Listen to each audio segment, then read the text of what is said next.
तो चलिए आज एक कमाल के सफर पर चलते हैं। जीवन के कोड यानी जेनेटिक्स से लेकर जीवन के विशाल पेड़ यानी एवोल्यूशन तक।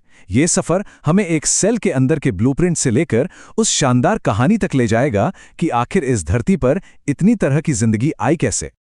कभी सोचा है कि किसी की आंखें अपनी मां पर या मुस्कान पिता पर क्यों जाती है? ये सवाल सुनने में जितना आसान लगता है ना, इसका जवाब उतना ही गहरा है और ये हमें जीवन के सबसे बड़े रहस्यों में से एक की तरफ ले जाता है। तो सबसे पहले इसी पहेली को सुलझाते हैं। आखिर ये जो गुण या आदतें हैं, ये एक पीढ़ी से दूसरी पीढ़ी तक जाती कैसे हैं? देखिए, इस पूरी प्रक्रिया को कहते हैं आनुवंशिकता या हेरिडिटी।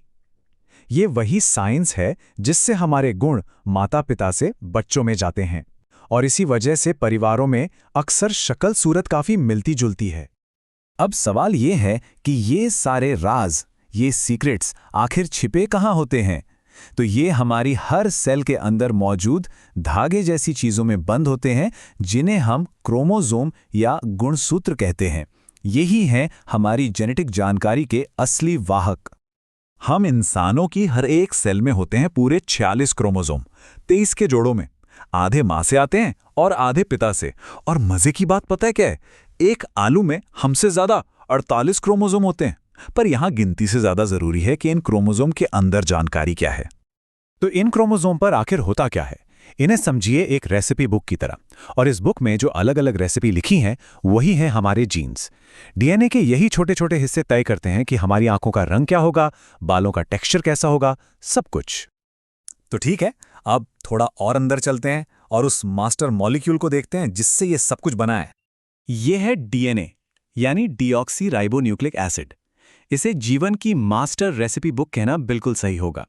इसकी बनावट एक घुमावदार सीढ़ी जैसी होती है, जिसे हम डबल हेलिक्स कहते हैं, और इसी में किसी भी जीव को बनाने और चलाने के सारे निर्देश लिखे होते हैं। अब ये जो इतनी बड़ी संरचना है ना, ये दरअसल छोटी छोटी इकाइयों से बनी है जिन्हें न्यूक्लियोटाइड कहते हैं। और हर न्यूक्लियोटाइड में बस 3 सिंपल सी चीजें होती हैं, एक शुगर, एक फॉस्फेट ग्रुप और एक नाइट्रोजन बेस। यहां सबसे मजेदार और जरूरी बात है इनके जुड़ने का नियम। 4 तरह के बेस होते हैं, एडेनिन, थाइमीन, ग्वानिन और साइटोसिन। और रूल एकदम फिक्स है, ए हमेशा टी से जुड़ेगा और जी हमेशा सी से। बस इतना ही, ये नियम कभी नहीं बदलता। और आपको लगेगा कि ये इतना सिंपल सा रूल है, लेकिन यकीन मानिए जीवन का पूरा कोड इसी पर टिका है। इसी की वजह से डीएनए अपनी एकदम परफेक्ट कॉपी बना पाता है और जेनेटिक जानकारी को एक पीढ़ी से दूसरी पीढ़ी तक बिना किसी गलती के पहुंचा पाता है। तो ठीक है, हमने जीवन के ब्लूप्रिंट यानी जेनेटिक्स को तो समझ लिया। अब कहानी का दूसरा हिस्सा देखते हैं, यानी वो डायनामिक प्रोसेस जो इस ब्लूप्रिंट पर काम करता है, एवोल्यूशन यानी विकास।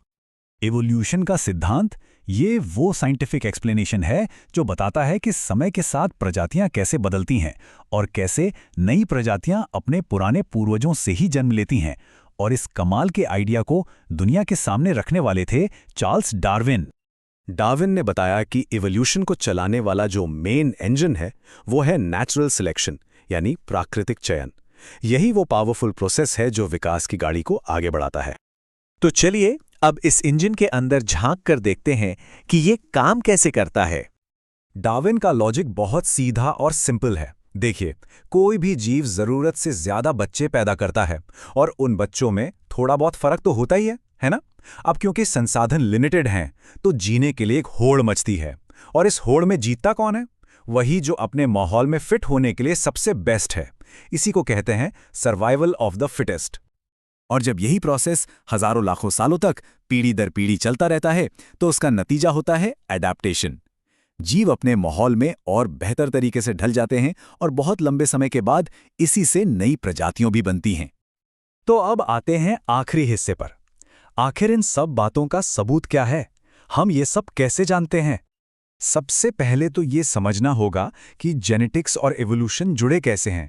असल में डीएनए में जो छोटे छोटे बदलाव होते हैं ना, वही तो नेचुरल सिलेक्शन के इंजन का फ्यूल हैं। अगर सब एक जैसे होंगे तो नेचर चुनेगा कैसे? तो साइंटिस्ट्स के पास सबूत क्या क्या हैं? उनके पास फॉसिल्स यानी जीवाश्म है। वो अलग अलग जीवों के अंगों की बनावट को कंपेयर करते हैं, भ्रूण के विकास को स्टडी करते हैं। और हाँ, सबसे बड़ा सबूत डीएनए खुद है। यहाँ दो मजेदार कॉन्सेप्ट हैं, होमोलॉगस और एनालॉगस अंग। होमोलॉगस वो हैं जिनकी बेसिक बनावट एक जैसी है, जैसे इंसान का हाथ और व्हेल का फ्लिपर, क्योंकि उनके पूर्वज कॉमन थे। और एनालॉगस वो हैं जिनका काम एक जैसा है, पर बनावट और पूर्वज बिल्कुल अलग, जैसे किसी पक्षी का पंख और किसी कीड़े का पंख। लेकिन सच पूछिए तो आज के दौर में सबसे तगड़ा सबूत डीएनए ही है। जब हम अलग अलग जानवरों, चाहे वो इंसान हो या चिंपैंजी, उनके जेनेटिक कोड को देखते हैं और उनमें समानताएं मिलती हैं, तो ये सीधे सीधे एक कॉमन एंसेस्ट्री यानी साझे पूर्वजों की तरफ इशारा करता है।